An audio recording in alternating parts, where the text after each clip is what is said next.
మన పాప పునర్విక కోసం చేస్తున్న ఈ ఫండ్ కలెక్షన్. పునర్విక పాపకి చాలా రేర్ డిసీజ్ అనేది వచ్చింది, SMA type 1 అనేది. అది కోట్లల్లో కొంతమందికి మాత్రమే వస్తుంది. ఈ మన పాపకు వచ్చింది. మన పాపను మనమే కాపాడుకోవాలి.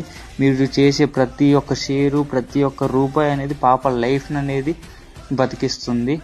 10 మందికి మనం ఎలా అన్నా ఖర్చు పెట్టచ్చు, కానీ పాప కోసం మీరు 10 మందికి ఈ వీడియో షేర్ చేసి ఒక్కొక్కరి దగ్గర నుంచి మీకు తోచినంత మీరు ఫండ్ అనేది మీరు రేస్ చేయొచ్చు. దీనికి ఈ QR కోడ్ పెడుతున్నాం మేము. ఆ QR కోడ్ అనేది మీరు సెండ్ చేయొచ్చు. Thank you.